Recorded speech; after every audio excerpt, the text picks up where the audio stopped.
Halo guys, di sini aku Voka dan teman-temanku dari kelompok 11 mau membagikan cerita kami tentang masa depan kami. Sebelumnya kenalan sama teman-temanku dulu yuk. Kenalkan, nama saya Johannes Amoriksa dari kelas 12 IPS 3 6% 21. Aku Excel. Hai, dan aku Nia. Ya udah, langsung aja yuk. Lagi ngapain nih kamu? Ini nih lagi benerin HP-nya mamaku, lupa password, biasalah. Lama tuh pasti, harus dicoba satu-satu. Sehari mah nggak bakal selesai. Ada triknya tahu biar cepet. Gimana? Kalian tahu tentang kaidah pencacahan nggak? Materi itu berguna banget di kehidupan sehari-hari kayak lupa password gini nih. Caranya mudah banget, asal kalian paham sama apa yang mau dicari. Bantuin aku dong kalau gitu. Oh iya, aku pernah tahu materi itu. Tapi kalau nggak ada clue-nya susah juga sih, harus ada keterangannya. Ada kok, mamaku bilang angkanya beda-beda. Terus angka pertamanya tuh 0 dan angka lainnya ganjil semua. Passwordnya isi 5 digit. Gimana tuh terus? Nih, kita tulis dulu nih, biar semua juga paham. Kan angkanya ganjil. Nah, angka ganjil sendiri kan ada 5. 1, 3, 5, 7, dan 9. Nah, kita tahu kalau unsurnya tuh ada 5. Lalu, kita tinggal cari tahu 4 angka lainnya, karena di digit pertama itu ada 0. Caranya gini nih, digit kedua bisa kita isi dengan 5 cara, digit ketiga dengan 4 cara, digit keempat dengan 3 cara, dan digit kelima dengan 2 cara. Terus tinggal dikali deh, 5 kali 4 kali 3 kali 2. Hasilnya adalah 120. Jadinya passwordnya bisa diisi dengan 120 cara. Wah, keren ya bisa mencahin masalah kayak gitu. BTW banyak juga, capek. Ya udah, itu dilanjut nanti aja. Sekarang kan kita mau ngobrol. Ngobrol apa sih? Kan sebentar lagi kita lulus SMA nih.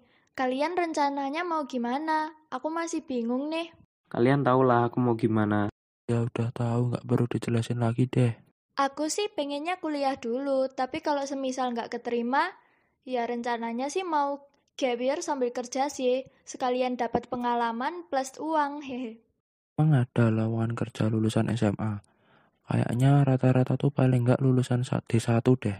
Ada kok, cuma yang nggak kerja kantoran sih. Mungkin part-time, kan aku juga harus belajar juga selama gap year. Kamu udah cari belum? Mending cari aja lowongan pekerjaan dari sekarang, supaya bisa siapin kualifikasi sama berkas-berkasnya. Kamu juga harus siapin CV sih.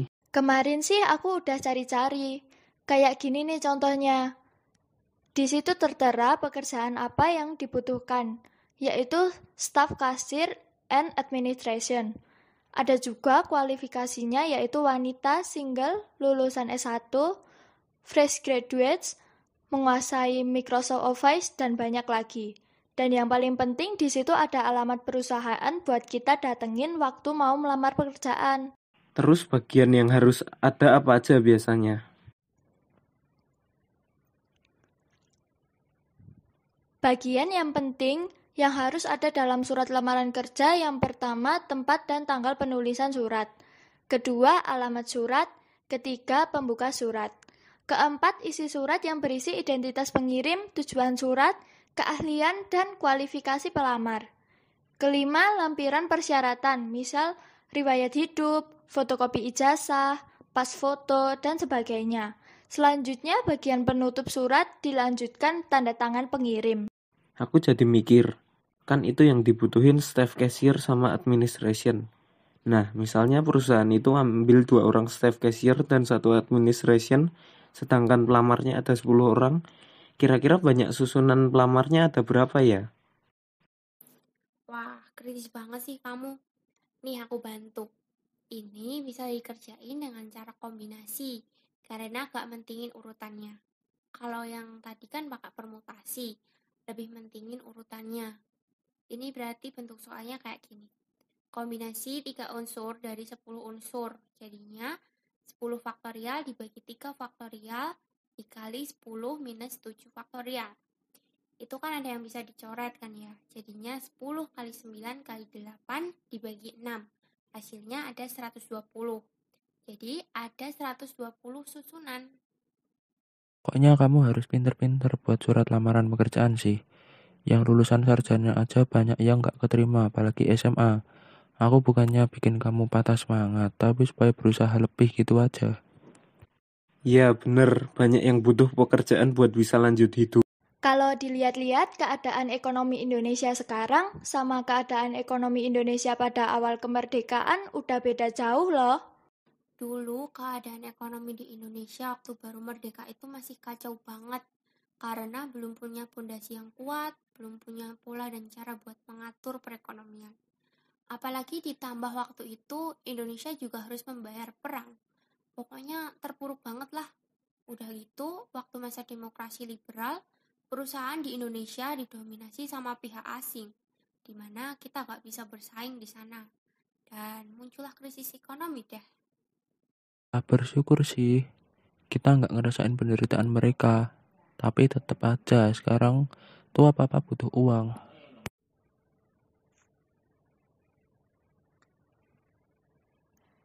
Ini baru bidang ekonomi. Di bidang politik juga sama parahnya sih. Baru merdeka aja udah dijajah lagi. Terus di dalam negeri banyak persaingan parpol yang munculin banyak ideologi yang beda-beda.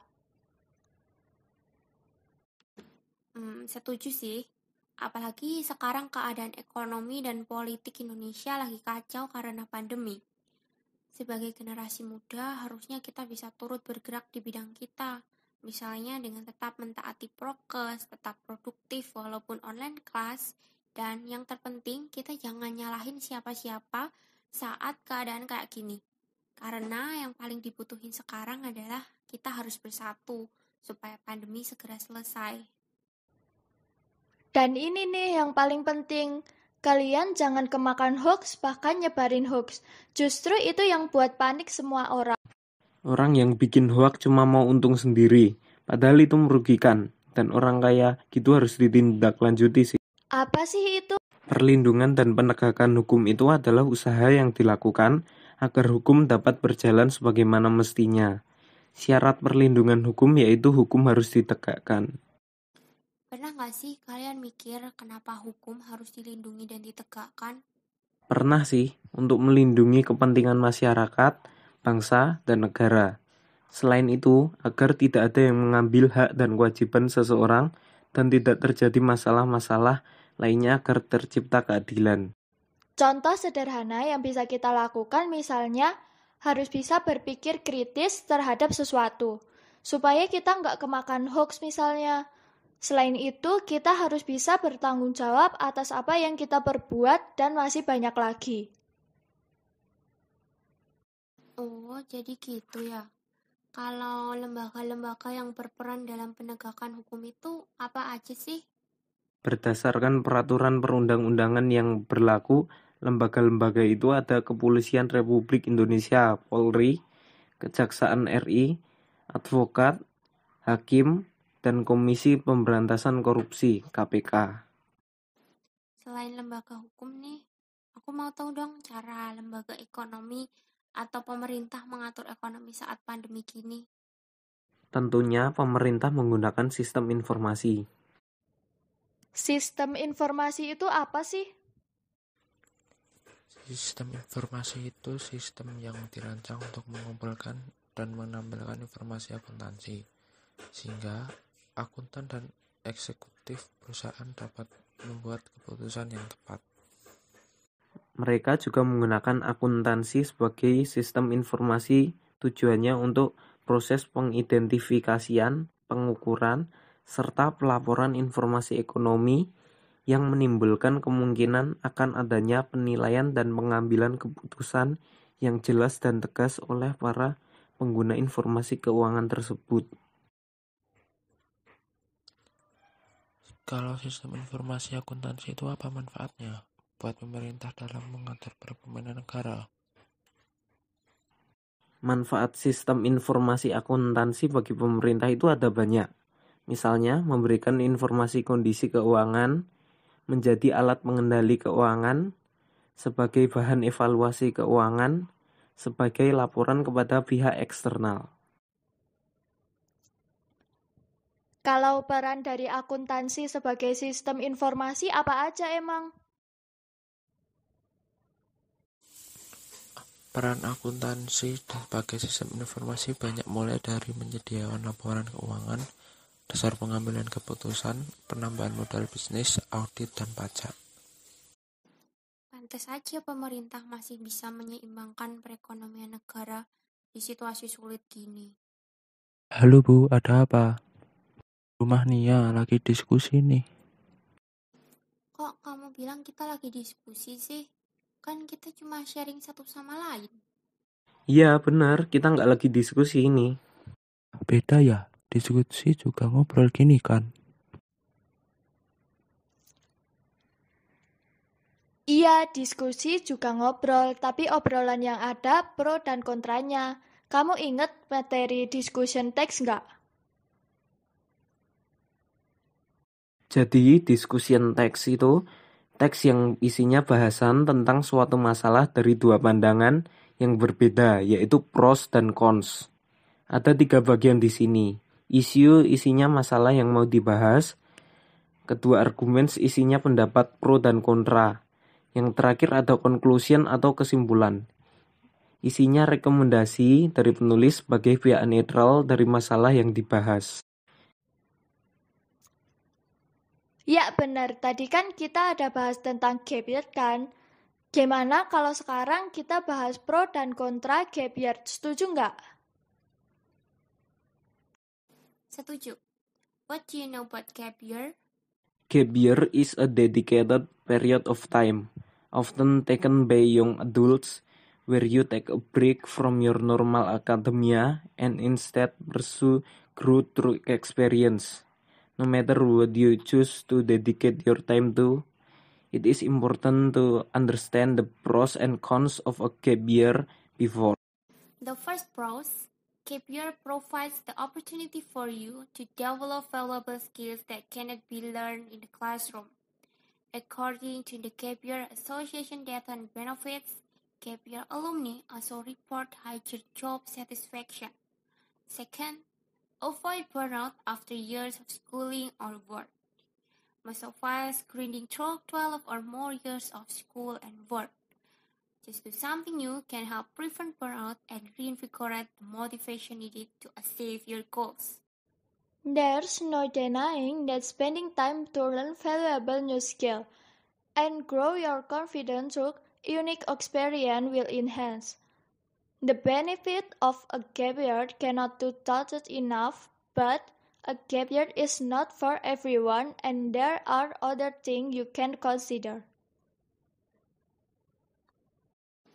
Makanya sebelum memutuskan sesuatu, kita itu harus berhati-hati dan berpikir kritis apakah itu bermanfaat bagi kita atau enggak. Setuju. Lanjut obrolan yang tadi dong, setelah lulus SMA, kamu mau gimana? Aku sih kayaknya mau nikah aja, tapi aku pengen kuliah dulu. Tapi kan dulu cita-cita kamu pengen jadi Romo. Sih, tapi semakin kesini kayaknya itu bukan panggilan hidupku deh. Before. Kalau kata pamanku, panggilan hidup tidak hanya menjadi biarawan atau biarawati. Di era modern ini, kita sebagai generasi muda bisa juga terpanggil untuk membantu sesama karena di zaman sekarang sangat mudah sekali membantu sesama. Panggilan hidup juga bisa menuju ke berkeluarga. Tapi ingat, jangan sampai berkeluarga akibat keterpaksaan situasi. Yap, benar. Ada beberapa hal yang perlu diketahui dan dipahami sebelum menikah. Yang pertama, tujuan. Kita harus tahu tujuan menikah itu sebenarnya apa. Kalau menurut gereja Katolik, tujuan perkawinan itu adalah terwujudnya kesejahteraan suami istri, kelahiran anak, dan pendidikan anak. Yang kedua, kita harus tahu tantangan apa saja dalam membangun hidup berkeluarga. Menurutku, tantangan tidak hanya dalam membangun keluarga, namun ada berbagai tantangan lainnya.